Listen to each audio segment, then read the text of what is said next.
Dongeng hewan itik si buruk rupa.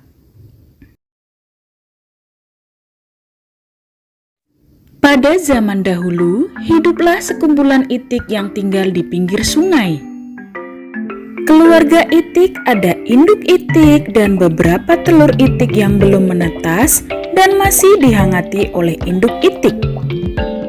Pada suatu hari, telur itik yang dierami oleh induk itik akhirnya menetas. Melihat semuanya itu, induk itik sangat senang sekali dan langsung memeluk semua anak itik yang sudah menetas itu.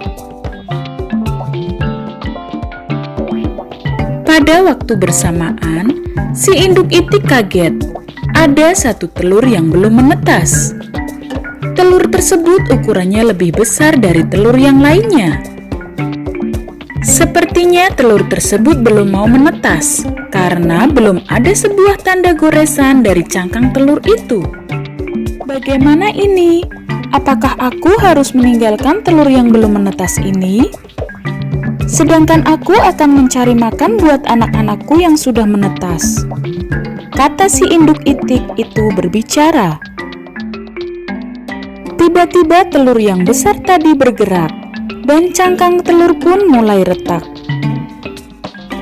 Induk itik pun menunggu dan akhirnya telur pun pecah dan keluarlah satu anak itik. Induk itik pun bahagia. Setelah semua telurnya menetas, induk itik pun mengajak anak-anaknya untuk mencari makan. Karena anaknya pasti sudah lapar. Di dalam perjalanan, induk itik pun memperhatikan beberapa anaknya tersebut.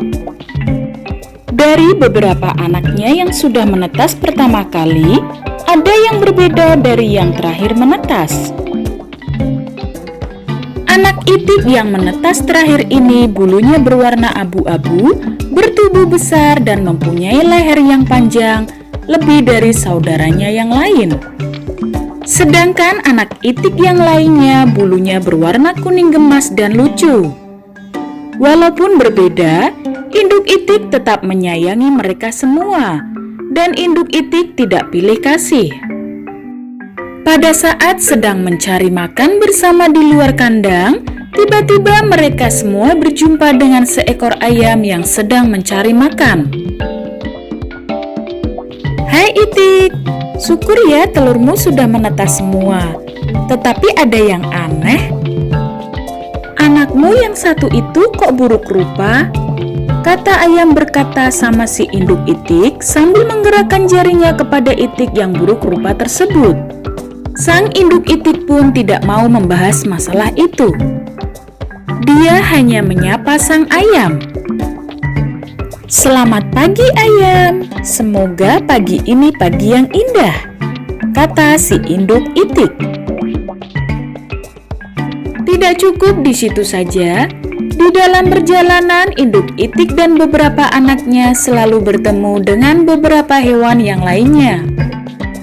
Setiap kali bertemu dengan beberapa hewan, pasti yang dipertanyakan adalah anak itik yang buruk rupa tersebut. Pada akhirnya, saudara-saudara itik yang lainnya tidak mau berteman dengan itik yang berwarna abu-abu. Pada akhirnya, itik yang buruk rupa itu tahu apa yang sedang terjadi pada keadaan sekarang ini. Itik yang buruk rupa pun selalu menangisi nasibnya setiap malam hari.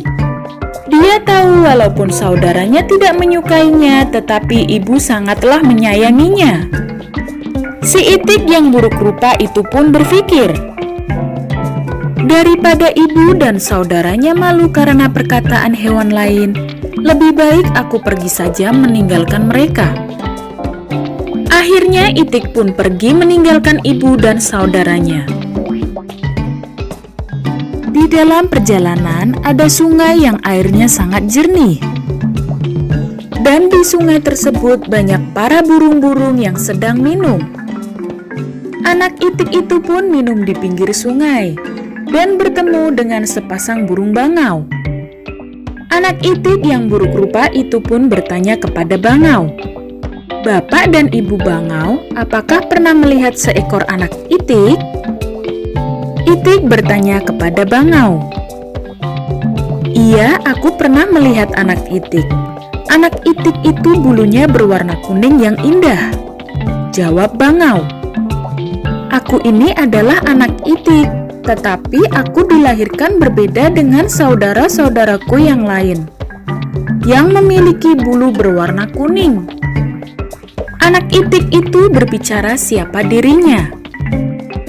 Tidak mungkin kamu ini adalah anak itik, karena tidak ada anak itik yang bulunya berwarna abu-abu, kata burung kecil berwarna merah yang kebetulan minum di dekat situ. Sang anak itik yang buruk rupa pun melanjutkan perjalanan. Entah mau kemana, tidak ada tujuan. Tiba-tiba ada seorang petani yang hendak mau pulang bertemu dengan sang itik. Petani itu pun akhirnya menangkap anak itik tersebut untuk dipelihara. Karena kasihan melihat anak itik itu sendirian dengan keadaan lemah. Waktu sampai di rumah, petani itu pun langsung memperlihatkan kepada anak-anaknya apa yang sedang ia bawa. Si anak petani pun bergembira melihat anak itik yang dibawa ayahnya. Petani itu menyuruh anak-anaknya untuk memberi makan anak itik tersebut. Kebetulan si anak petani itu sangat penyayang kepada binatang. Anak itik itu pun menjadi sehat dan gemuk semenjak dirawat oleh anak petani tersebut. Setelah anak itik itu menjadi sehat dan gemuk, akhirnya petani dan anak-anaknya yang sangat baik hati itu mengembalikan anak itik itu ke tempat awal mula ditemukan. Petani dan anaknya hanya berniat untuk menolong anak itik tersebut. Tiba di danau, di mana anak itik itu ditemukan oleh petani, akhirnya petani dan anak-anaknya melepaskan anak itik tersebut. Sang itik gembira dan sangat berterima kasih kepada petani dan anak-anaknya yang baik hati itu karena sudah menolongnya. Sang itik itu pun melamun dari kejauhan. Tiba-tiba datang suara berisik dari udara, ternyata gerombolan burung angsa. Ternyata burung angsa tersebut ingin mendarat ke danau.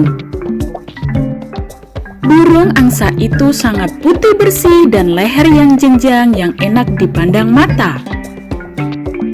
Si itik yang buruk rupa pun berlari menjauh dari segerombolan angsa itu karena takut diledek oleh mereka.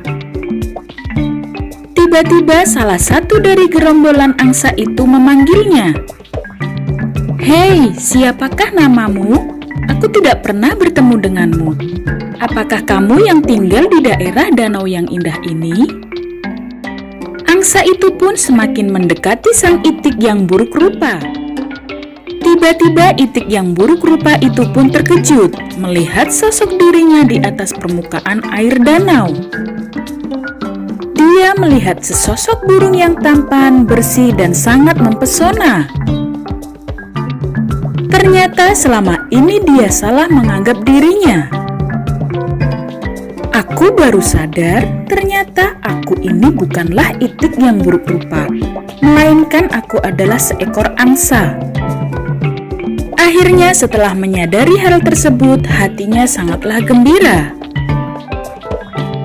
Pesan moral dari dongeng hewan itik si buruk rupa adalah, kita diciptakan oleh Tuhan dalam bentuk yang terbaik, dan kita harus bersyukur terhadap apa yang Tuhan berikan.